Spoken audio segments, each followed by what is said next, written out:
This is why your restaurant is always short-staffed and what you can do about it. So in this video, I'm going to give you 3 tips and the 3 biggest reasons as to why you're always short-staffed, or at least it probably feels like that, and exactly what you can do about it. So I am Andrew Scott. I run a company called OwnerShift, and we have helped over 500 restaurants grow their sales, make more profit in their restaurant, and have more freedom with their time. I am a multi-unit owner and have done that for almost 20 years now. So this is the major 3 reasons why you feel like you're constantly short-staffed. Number 1 is that you suck at hiring. So most people blame, oh, nobody wants to work anymore. Everybody's terrible. No one, if you want something done right, you got to do it yourself.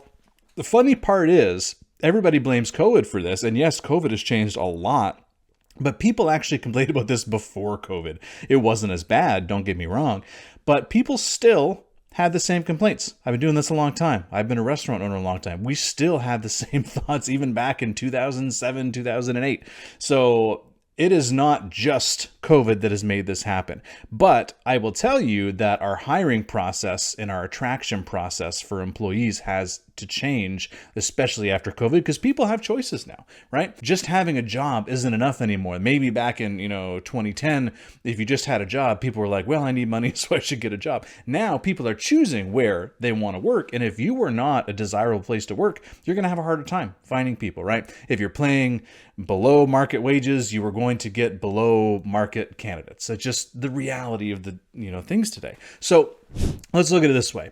When it comes to hiring, a couple of things we need to do. We need to attract people. Instead of in our job ads telling them why they shouldn't work there, well, must smile, must be punctual, must do all of these things, must be able to lift 25 pounds, we actually should tell them why they should work for us. What are the benefits, right? Same as if you are marketing to a new customer. You want to market to your new employees, right? You want to send the best images, the best offers to your new customers. Do the same things with those features to your employees because you want to get the best. Because think of it this way. You're an amazing employee and you see a job ad that says, hey, this one pays above average and tells me all the reasons why I should work there. Or another one that says, hey, make sure you're on time. Don't apply if, you're not friendly. I'm like, well, it's kind of off-putting, right? I see way too many job ads like that. That's number 1. Now, number 2 on the hiring front is we actually need to do good interviews. Most people interview in like 15 minutes. They ask a few questions. Okay, what's your availability? How often do you want to work? Okay, where'd you work before this? They ask a few basic questions, but it's not really that in depth. And then they hire people on and all of a sudden realize that, hey, they're not great employees at all. And then to compound that, we usually don't train them very well either. So definitely a recipe for success. Some of the worst things I've heard is I remember one person told me, hey, Andrew, I do interviews at 3:30 because we have a shift that starts at 4. If they show up, they automatically get the job and we work them right away. And I'm like, that is a terrible interviewing strategy. Like, where do you check your references? Where do you do all that stuff? I'm like, oh, we don't. Okay, maybe that's why you're having constant staffing issues, right? Because if you're not doing your due diligence on the person to know if they're going to be a good fit, how do you expect to have an amazing team? Right? So think of it this way. We need to start asking things like past behavior questions. So here's an example of that. One of the things that I used to do, I would ask questions like, what's your most memorable customer experience you've ever had as working in a restaurant? And so this again was for more of a customer service position that's facing outwards towards customers. But what would happen is we had one candidate that would say, well, this customer's order got messed up one time, so I made sure they got the right amount of fries. I'm like, okay, awesome. And then the next one was like, well, Billy comes in on Friday nights. He always gets a large steak and a Diet Pepsi. And, he always comes in. And last weekend, though, he actually brought in his girlfriend. So he started dating this girl and just has all this information about them. Oh, and Susan comes in on Tuesdays with her kids from soccer practice and they always get this specific meal. And, her daughter's actually in the citywide tournament this weekend and blah, blah. Like, you can tell which of those candidates have a higher likelihood of being customer service oriented just by the depth of their answers, right? But most of us don't even ask open-ended questions. Most of us don't ask questions that are actually going to lead to a conversation that's going to let us know, hey, is that pattern that we want created in our business something you've done before? Because guess what? Whatever their normal patterns are probably what they're going to do when they work for you. Most of us don't ask the questions, Steve. That's number 1. You suck at Hiring. So if you want to get better people, you've got to hire and attract better people. Now, number two, say you have better people that come in, you're able to hire amazing A players. Well, guess what? If you don't hold people accountable, you will eventually lose them, because guess what? How many of the people on your team right now are people that, might call in sick really often, like more than what would be normal, more than the rest of the team, or when they're there, they're always on their phone, or they're not doing the job the way that they should. Why do they still work there, right? Why do you keep them employed? We had this one client that we worked with, and we looked at all the sick calls. There was like 50 sick calls in a month or something like that. And we traced it down to 3 people that had 80% of all of the sick calls. And we're like, how is it possible that this person has that many sick calls in a month? It was like, 10 times more than anyone else that worked there. How is that possible? Like, is there something going on? And if so, that's different. But, or were they just calling in sick because they didn't want to work, right? So we were able to trace this down to these people. So guess what happens every time they called out, for example? What would happen is someone else would have to pick up the slack. Usually one of our great employees, right? Well, guess what? Those great employees are going to get burnt out. And even when those other people were working, they weren't really performing their job. They were always on their phone. And so then who had to pick up the slack? Our great employees. Well, guess what?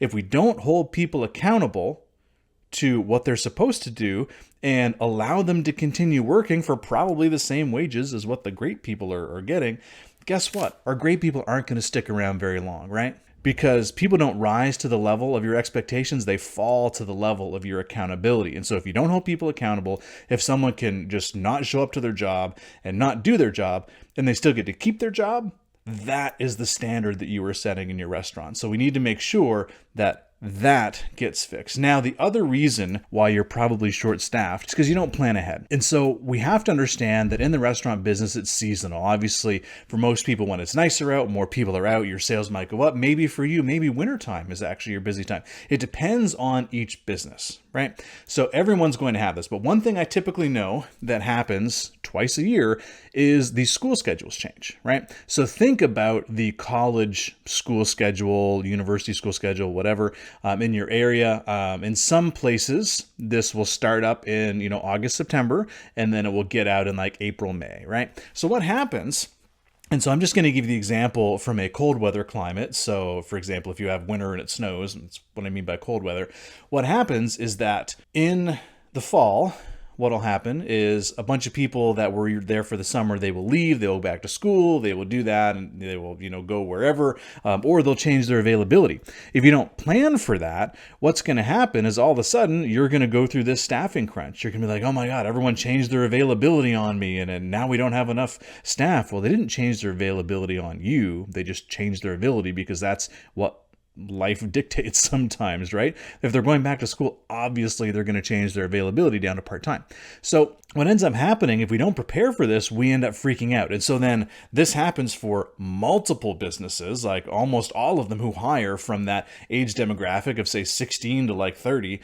People who hire from that age demo, basically they're all starting to look for employees. So that means when you're trying to hire in that like August, September period, you are having a terrible time trying to hire because everybody's hiring. And also there's fewer people because everybody just chopped their availability, right? And so there's no new employees potentially entering the job market. We're just scrounging for the ones who were already there, right? So then what happens is we try to fix that, and we try, but finally it kind of sorts out by October, November, and that's fine. But sales are also usually in a fair downward trajectory during that time if you're in a cold weather climate.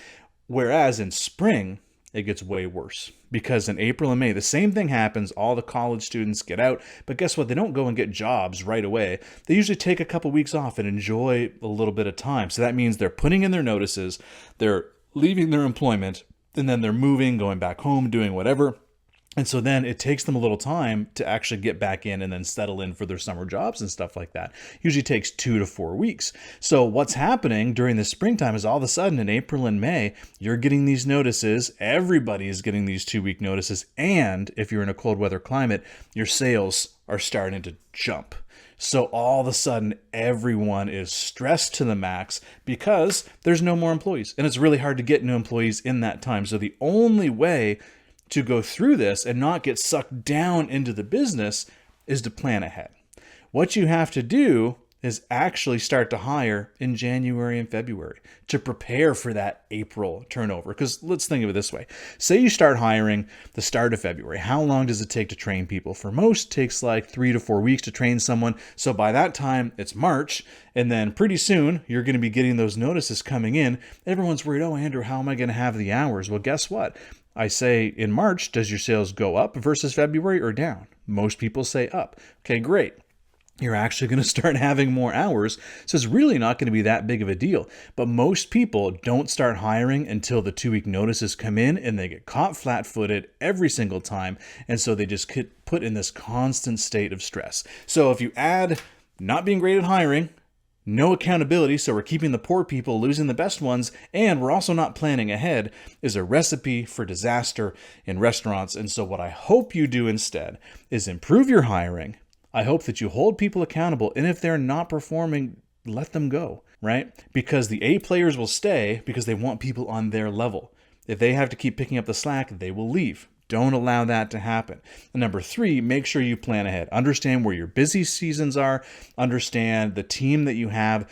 Are they going to be affected by people leaving? Are they in school? Things like that we might need to look out for.